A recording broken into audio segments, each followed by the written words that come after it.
আজকে আপনারা প্রাক্তন পুলিশ কর্মী যারা তারা এবং তার পরিবারেরা এই ধরনের একটা মিছিল করছে, উদ্দেশ্য কি? কারণ আমাদের উদ্দেশ্য হচ্ছে একটাই, ওই যাতে নির্যাতিতা সঠিক বিচার পায়, সেই বিচারের দাবিতে নাগরিক সমাজে যেভাবে প্রতিবাদ আন্দোলনে সামিল হয়েছে, আমরা তাদের সঙ্গে একমত। এবং আমাদের আজকে লড়াইটা শুরু হলো, জারিটা শুরু হলো, এই যতদিন না খুনিদেরকে চিহ্নিত করা যাচ্ছে, ধরা যাচ্ছে, ততদিন পর্যন্ত আমাদের লড়াই চলবে।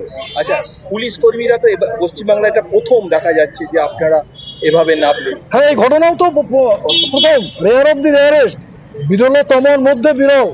কোথায় এইরকম একজন ডাক্তার তার কর্মরত জায়গাতে কর্মরত অবস্থায় খুন এবং ধর্ষণ হয়েছে? ঘটনা কোথাও ঘটেছে কি আমাদের জানা নেই শরণার্থিত কালে। আপনারা তো প্রাক্তন পুলিশ কর্মী, এই মুহূর্তে পুলিশ প্রশাসন কিরকম দেখছেন?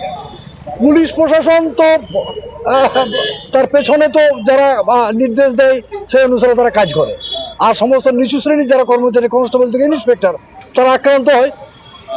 আরজি করের ঘটনা আমাদেরকে চোখে আঙুল দিয়ে দেখিয়ে দিল, তালা থানার আইসির ঘটনা চোখে আঙুল দিয়ে দেখিয়ে দিয়েছে। আপনাদের মধ্যে কোনো আইপিএস কেউ আছে?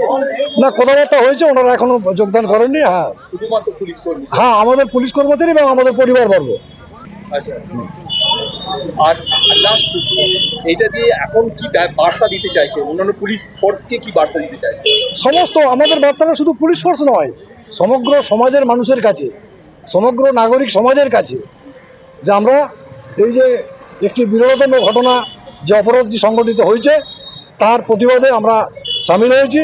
এবং এর যতক্ষণ না সঠিক ন্যায় বিচার হচ্ছে, খুনিদেরকে চিহ্নিত করা যাচ্ছে, এই আন্দোলন আমাদের চলবে। ঠিক আছে, আপনার নাম? আমার নাম হচ্ছে নয়ন কুণ্ডু। না না না, আমি হচ্ছি অবসরপ্রাপ্ত একজন পুলিশ কর্মী। এই যারা যোগদান করেছে তারা সবাই তাই।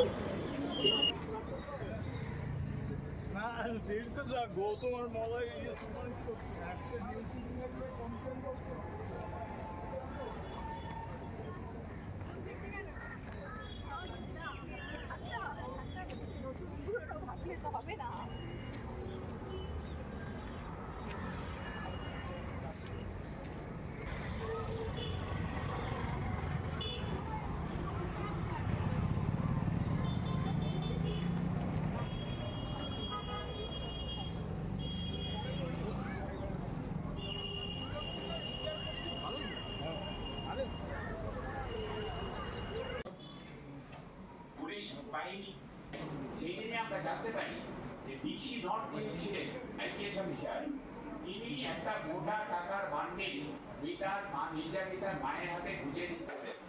তো তিনি মাছ স্বীকার করে ওঠে। কি বলছেন আপনি? মেয়েটির বাবা দৌড়ে আসে, অর্জন করেছে। একই রকম ভাবে আমার মেয়ে যে জায়গায় পৌঁছেছে, ওকে অনেক পরিশ্রম করতে হয়েছে। আমার মেয়েটাকে কেন এভাবে অপমান করছে, সেইটা তারা পুলিশ রেখে দেয়, তার ভিত্তিতে আমাদেরকে সমন করে লালবাজারে ইত্যাদি ঘটনা। পরবর্তীকালে মা বাবা আবার অস্বীকার বলে দেয় যে তিনি অন ক্যামেরা দেখাচ্ছেন এই যে অপরাধী চক্র। আমরা বলছি যে ডাক্তার হলেই তো সবাই, আমরা দেখুন আমাদের